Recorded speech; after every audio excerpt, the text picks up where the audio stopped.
우리에게 주신 하나님 말씀은 열왕기하 13장 1절에서 13절까지의 말씀입니다. 13장 1절에서 13절까지의 말씀입니다. 우리 하나님의 말씀을 다 함께 받들어 읽겠습니다.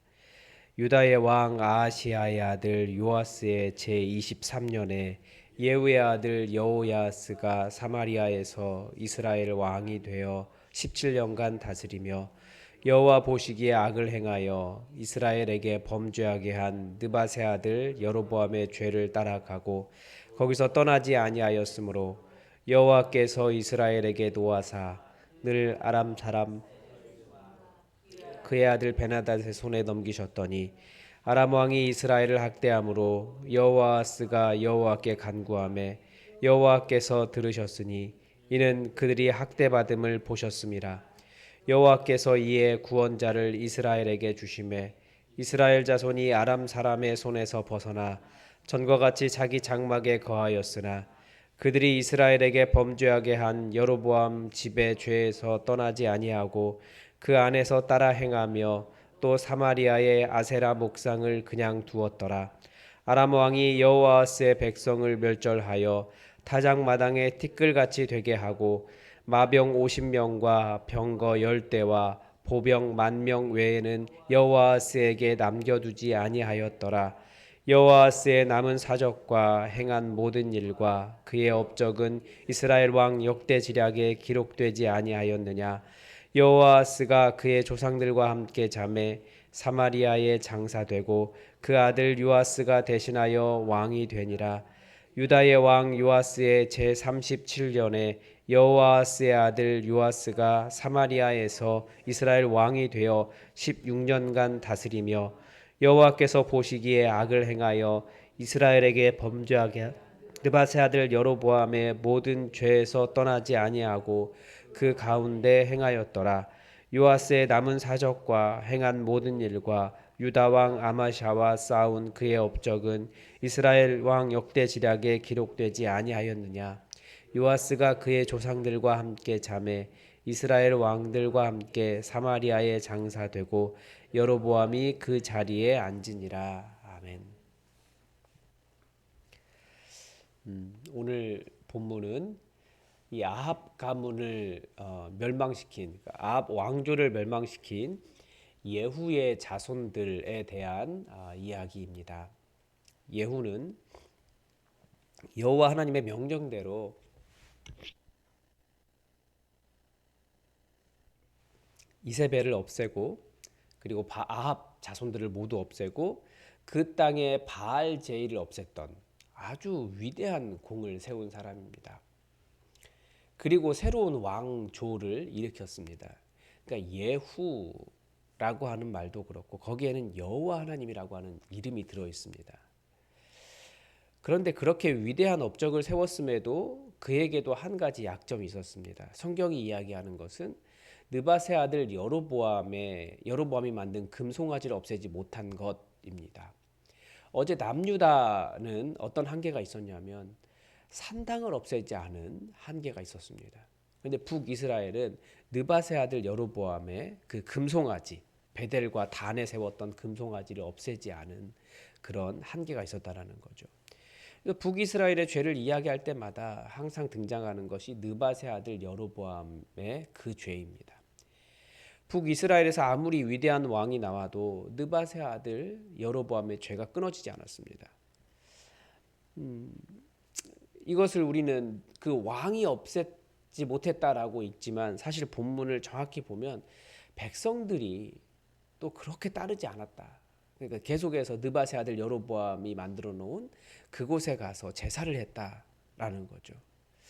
그리고 왕이 비록 착한 일하고 개혁을 했지만 느바세 아들 여로보암의 일은 없어지지 않았다. 이렇게 읽는 것이 맞습니다. 이 느바세 아들 여로보암이 한 죄는 이스라엘의 남쪽 끝 베델과 북쪽 끝 단에 금송아지를 세운 것입니다. 여기에 이제 그 남유다 예루살렘 성전에 내려가서 제사하지 말아라. 우리에게도 여호와 제단이 있다. 뭐 그런 식이었죠. 근데 이것은 하나님의 말씀을, 한 성소를 이야기하신 하나님의 말씀을 어긴 것이고, 그리고 또 이런 일 때문에 여로보암의 그런 일 때문에 북이스라엘에 있었던 레위인 제사장들은 모두 남유다로 피신해 버렸습니다. 그러니까 레위인 제사장이 없으니까 여로보암이 지명한 사람, 자기 마음대로 제사장을 세우기 시작했습니다. 하나님께서 명령하신 것을 다 어긴 거예요. 우상도 만들고 자기 마음대로 제사장 세우고, 하나님에 대한 겸손한 순종이 하나도 없었던 거죠. 이제 내가 왕이다 이거예요.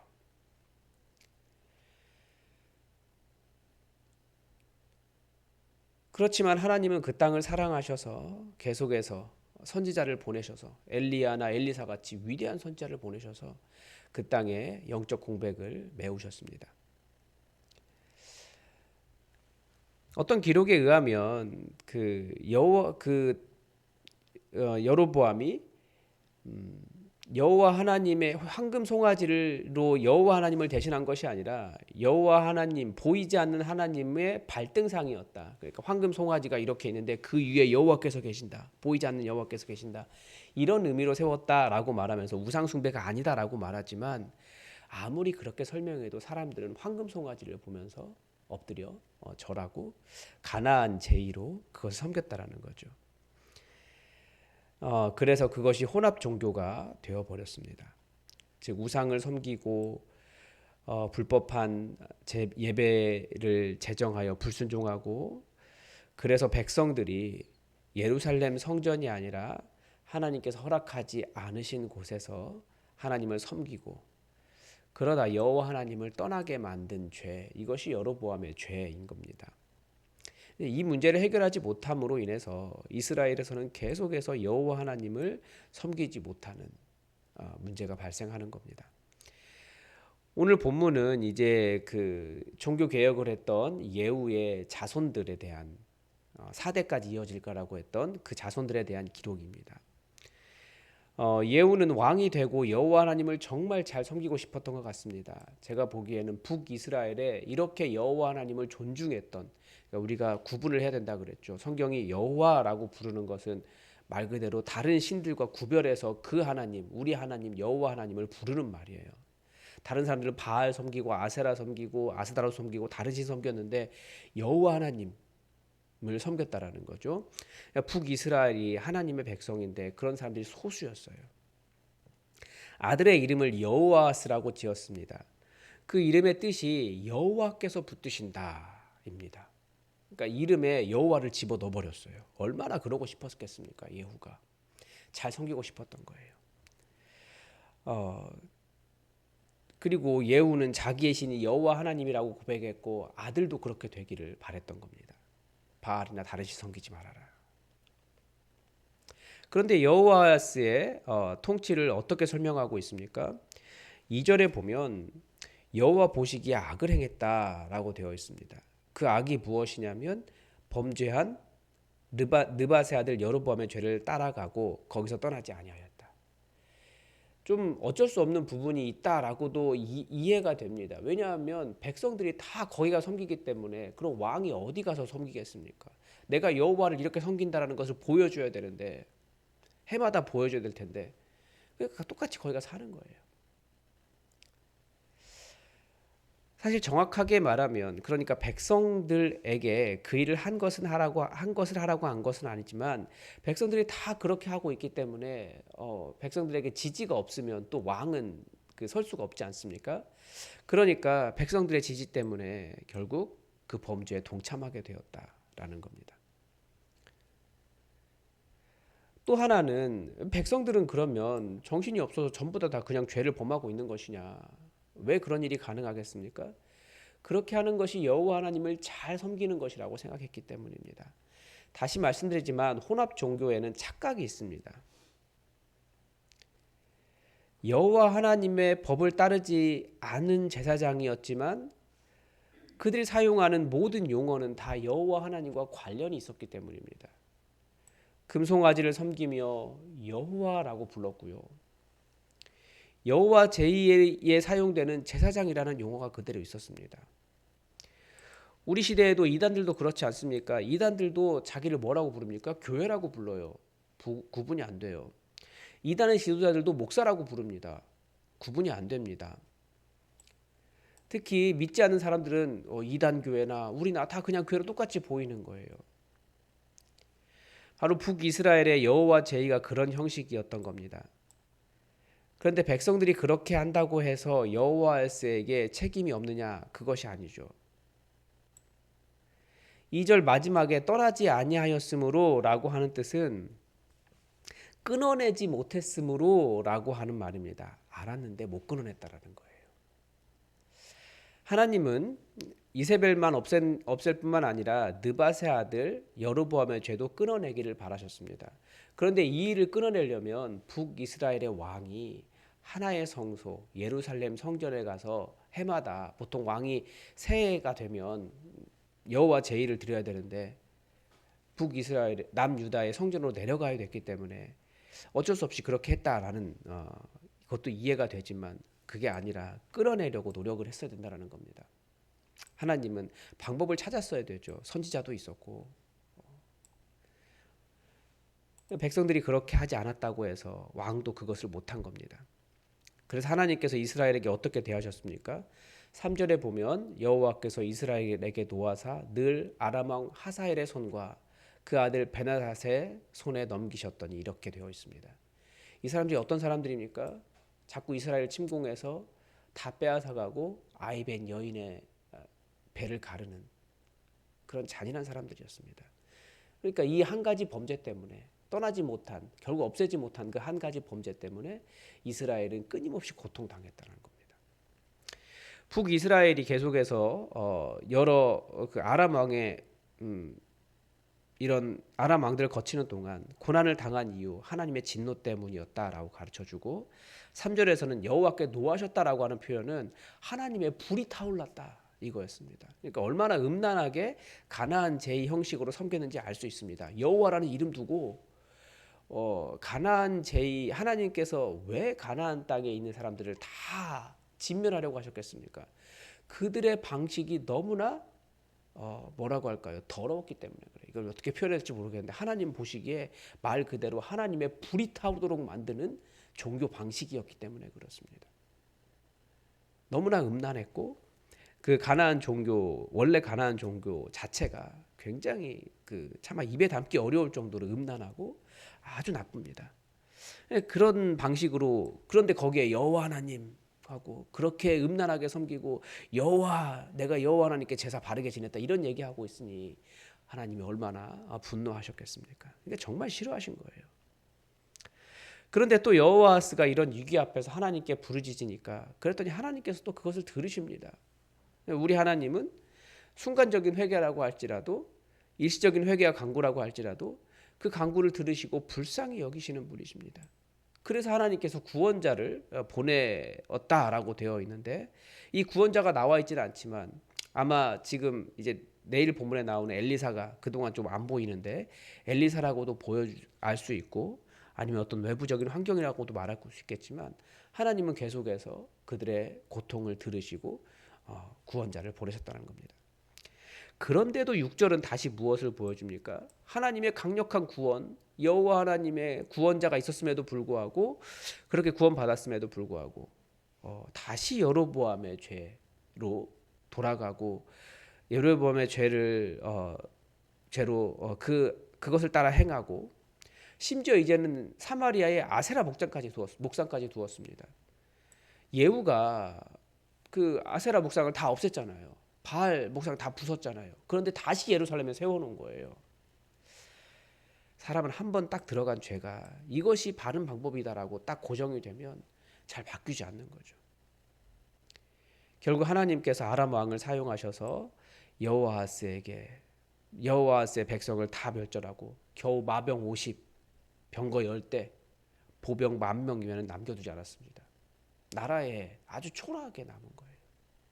2, 30만 되던 군사가 다 없어지고 이것만 남은 겁니다. 그리고 엘리사가 보았던 그 예언했던 대로 아이벤 여인의 배를 가르고 많은 사람들을 죽였을 것입니다. 그 이유가 무엇이냐? 여호와 하나님께서 끊임없이 은혜를 베푸시는데 여호와 하나님께 바르고 제대로 돌아간 것이 아니기 때문입니다. 하나님의 은혜를 경험했음에도 불구하고 기존의 자기가 결국은 그 위기 앞에서는 하나님 부르짖고 여호와 찾고 자기 좀 평안해지면 다시 여로보암의 죄로 돌아간 거예요. 이것이 하나님을 섬기는 것이다 라고 생각하면서 이 평가는 그 다음 왕인 요아스에서도 동일합니다. 이때가 남유다 북이스라엘 왕 모두가 다 왕의 이름이 똑같습니다. 요아스입니다. 근데 이 요라고 하는 말도 여호와 하나님의 축약형입니다. 그러니까 이름에 여호와 하나님을 넣은 거예요.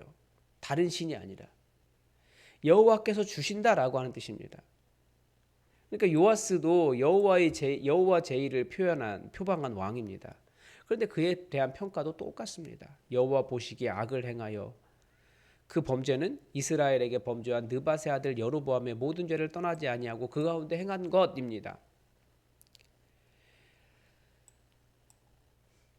하나님께서 예후를 통하여 예후를 세우시면서 새로운 세상이 열리기를 바라셨지만 개혁이 될 줄 알았지만 그러나 온전하지 않았습니다.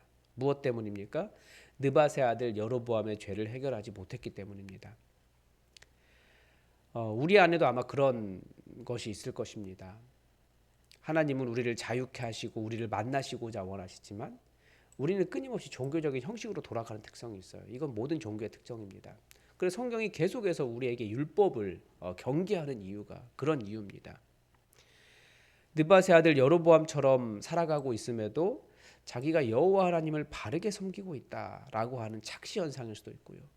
느밧의 아들 여로보암은 그럼 왜 이런 짓을 했느냐? 자기가 왕이 되었는데 왕권을 사람들이 남유다로 내려가서 제사함으로써 자기의 왕권이 불안해지고 사람들이 자기를 쫓아내고 죽일까 봐 무서워서 이렇게 한 것입니다. 그러니까 하나님을 정말 신뢰하고 의지하지 못하는 불안. 하나님께서 우리를 사랑하신다라고 계속 말씀하시고 우리 가운데 역사하신다고 말씀하시는 하나님에 대한 신뢰하지 못하는 불신. 그런 것들이 바로 느밧의 아들 여로보암의 죄에 계속 연결되는 것입니다. 그리고 교회 안에도 여러 가지 많은 거짓말들이 들어와 있죠. 하나님을 아버지로 알아가고 그분과 인격적으로 만나고 사귀지 않음에도 불구하고 나는 하나님 잘 믿고 있다라고 생각하게 하는 여러 가지 장치들이 있어요. 교회 안에는. 그런 모든 것들이 다 여로보암의 죄에 해당하는 겁니다. 여러분, 하나님은 여러분의 아버지가 되셨습니다. 말씀을 들으며 또 말씀을 읽으며 예배를 드리며 하나님과 교제하고 그분의 음성을 들으십시오. 그분과 깊이 사귀십시오. 이 인격적인 교제를 모른다면 우리도 종교인 되고 있을 가능성이 많습니다. 하나님 제대로 만나고 하나님과 깊이 교제하며 하나님을 사랑하는 하나님의 백성으로 살아가시길 바랍니다. 오늘도 하나님의 뜻이 우리에게 이루어지기를 주기도문으로 기도하겠습니다. 하늘에 계신 우리 아버지, 아버지의 이름을 거룩하게 하시며 아버지의 나라가 오게 하시며 아버지의 뜻이 하늘에서와 같이 땅에서도 이루어지게 하소서. 오늘 우리에게 일용할 양식을 주시고 우리가 우리에게 잘못한 사람을 용서하여 준 것 같이 우리 죄를 용서하여 주시고 우리를 시험에 빠지지 않게 하시고 악에서 구하소서. 나라와 권능과 영광이 영원히 아버지의 것입니다. 아멘. 여러분 오늘 수요 기도회가 있습니다. 수요 기도회 하기 전에 5시부터 음악 틀어놓고 우리 함께 통성으로 기도하는 시간이 있을 텐데 여러분 가능한 오셔서 함께 기도하시고 하나님을 깊이 만나는 시간이 되시길 바랍니다. 그리고 우리 교회가 수요 기도회 이 시간을 통하여 성령 충만해지고 기도가 달라지는 교회 될 수 있도록 여러분 기도를 부탁을 드립니다. 하나님께서 주시는 부흥이 우리 교회에 있도록 함께 기도해 주십시오. 다 함께 기도하겠습니다.